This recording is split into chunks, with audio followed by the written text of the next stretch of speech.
상황 이해되시죠? 네. 열심히 눈을 치웠는데 남의 차 눈을 치운 거예요. 얼마나 황당했을까요? 그렇죠? 예. 이런 황당한 경우 당하면 참 너무 이상합니다. 근데 지금 방금 같은 경우는 뭐 한 1초, 2초, 다시 한 5분 만에 다시 회복할 수 있습니다. 근데 여러분들이 10년 사역하고 난 다음에 이게 아닌데 했을 때 여러분 어떻게 생각하십니까? 우리가 30년 사역을 했는데 이게 아닌데,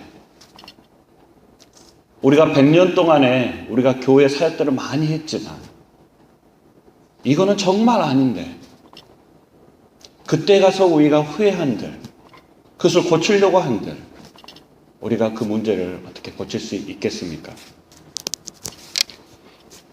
오늘 우리가 어떤 일들을 정말로 제대로 하고 있는지, 또 우리가 무엇을 놓치고 있는지, 또 어떤 일들을 해야 되는지 그 이야기를 다시 한번 생각해 보기를 원합니다. 어린이 사역은 참 너무나도 조그만 사역입니다. 가면 어느 누구나 쉽게 할 수 있고 때로는 돈도 좀 적게 들기도 하고, 물론 학교를 세우고 또 아이들을 키우는 데는 돈이 많이 필요합니다. 하지만 여러분들 선교지에 갇혀서 아시겠지만 사탕 하나만 나눠줘도 300명, 500명 이렇게 많이 모입니다. 근데 시간이 지나면 우리도 모르는 사이에 잊혀지게 됩니다. 저희들 어제 김남수 목사님 사역을 통하여서 너무나도 큰 도전을 많이 받았습니다. 그래서 414 윈도우 무브먼트가 이렇게 시작된 것에 대해서 너무 감사하게 생각하고 너무나도 감격을 많이 받았습니다. 여러분, 이방인의 사역이 어떻게 시작이 되는가요? 빌립 집사를 통하여서 대시에게 나갑니다. 아무도 없는 광야에서 시작이 됩니다. 그 다음에 하나님이 베드로에게 환상을 보여주시고 그리고 고넬료의 가족을 구원하게 됩니다. 그런데 베드로는 이방인 사역에 총력을 쏟는 것이 아니라 바로 오히려 유대인의 사역을 더 많이 합니다. 정작은 누가 그 일을 했죠? 사도 바울입니다. 그러면 왜 그 사이에 하나님께서 이 베드로에게 그 환상을 보여주시고 그 일을 사도 바울을 통해서 더 일을 하게 하셨을까? 저는 고민을 하게 됐습니다. 이 베드로는 너무나도 중요한 위치입니다. 그 교회에 있어서 가장 중심된 지도자입니다. 그 중심된 그 지도자가 이방인에 대한 사역에 대한 이해가 없고 하나님에 대한 소명이 없고 확신이 없다면 그 사역은 될 수 없는 일입니다. 그래서 그 사역이 되도록 하기 위해 하나님은 그 비전을 보여주셨고 그를 위해 후원하게 하시고, 어떤 문제가 발생됐을 때 이것은 하나님의 비전이다, 이거는 되는 일이다, 하나님이 하시는 일이다, 우리가 같이 나아가자. 오늘 그 일이 된 줄로 믿습니다. 오늘 우리 어린이 사역이 바로 그런 위치라고 생각합니다.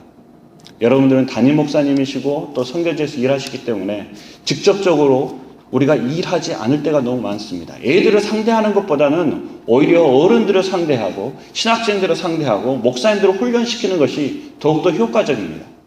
하지만 우리 담임 목사님이나 다른 선교사님들이 어린아이에 대한 소명이 없다면, 비전이 없다면, 그 확신이 없다면 오늘 이 일은 결코 이루어질 수 없는 일입니다. 오늘 여러분들은 베드로와 같은 그런 위치에 계십니다. 오늘 얼마나 각 선교지에서 이 어린이 사역이 중요한지, 그 시급성에 대해서 그리고 그 효과적인 부분에 대해서 여러분들은 너무나도 많이 알고 계십니다.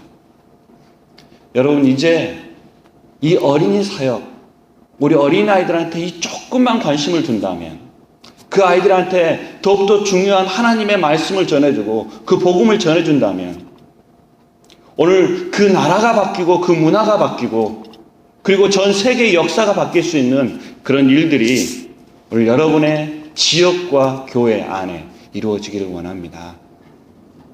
우리 도미니카 선교사님이 우리가 더 큰 꿈을 키우자라고 이야기하셨습니다. 소말리아 선교사님이 이쪽 미국에 있는 소말리아의 그 이민자들을 좀 돌봐주세요.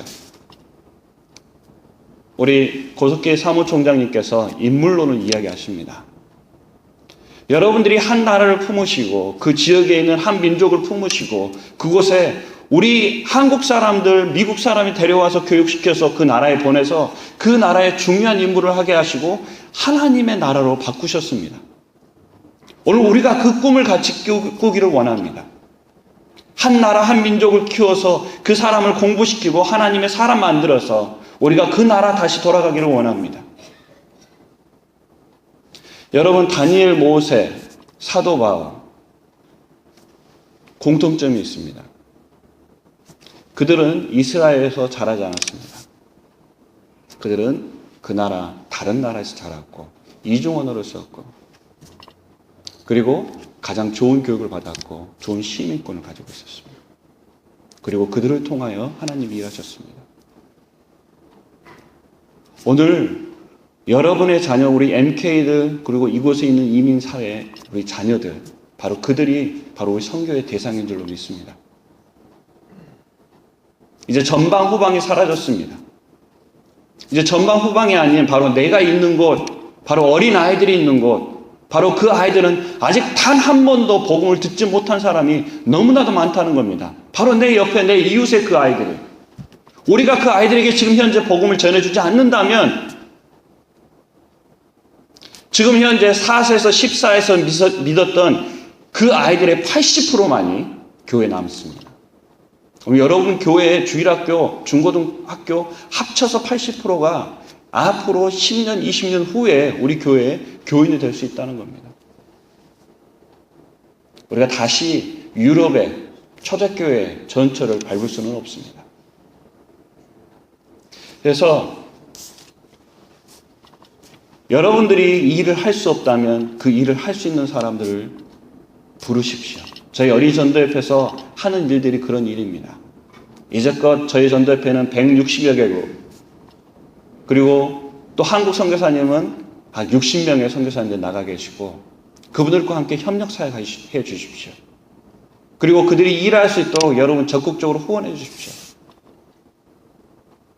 그래서 그 일을 해 나갈 때에 우리가 같은 큰 시너지 효과를 일으키지 않을까 생각이 듭니다. 그리고 이제껏 우리는 우리 아이들에게 그냥 성경을 가르치고 올바른 교육을 하려고 우리 아이들에게 가르쳤습니다. 그리고 역사가 지나면서 우리 아이들을 위해서 커리큘럼을 만들고 프로그램을 만들고 또 애들을 위해서 옷도 만들고 뭐 많은 것들을 만들었습니다. 그리고 우리 아이들을 위해서 많은 사역들을 하고 있습니다. 하지만 하나님께서는 좀 더 큰 사역을 꿈꾸고 계신 것 같습니다. 하나님은 우리 아이들과 함께 일하기를 원하십니다. 하나님께서 어린 다윗을 통하여 골리앗의 머리를 깨뜨렸습니다. 하나님의 이상이 흔하지 않을 그때에 하나님께서 어린 사무엘에게 하나님이 이상을 보여주시고 환상을 보여주셔서 하나님이 살아계심을 보여주십니다. 어린 요셉을 애굽에 보내서 그 나라를 살리고 그 이집트뿐만 아니라 전 세계에 기근이 닥쳐왔을 때 그 모든 나라에게 하나님의 영광을 나타내며 그 음식을 먹여줄 수 있는, 구워줄 수 있는 나라로 만드셨습니다. 오늘 이 마지막 때에 하나님께서 약한 자를 불러일으키시기를 원합니다. 없는 자, 멸시당하는 자, 천한 자, 그래서 있는 자, 강한 자를 부끄럽게 만드신다고 이야기하십니다. 여러분은 우리 아이들은 단지 아이들에게 사단의 빅팀이 아닙니다. 골리앗의 머리를 깨뜨렸던 이제 빅터의 삶을 살기를 원합니다. 우리 아이들이 기도할 때에 그 기도에 하나님의 응답하실 줄로 믿습니다. 6살짜리 꼬마애가 너희들 중에 담배 피는 애 있으면 나와서 기도해라.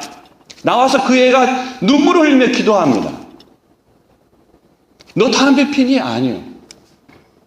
왜 그러니? 우리 삼촌이 담배를 피워요.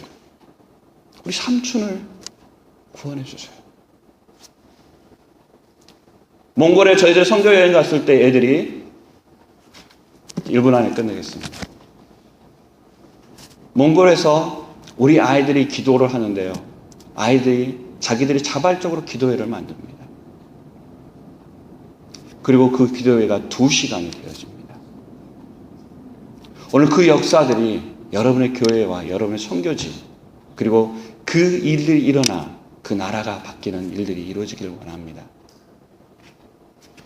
전 세계에 저희 전도협회에 많은 프로그램들이 있고 또 어제 이제 김남수 목사님 말씀하셨는데 저희 선생님들이 가고 복음을 전하는 곳 그곳이 복음이 교회가 되는 줄로 믿습니다.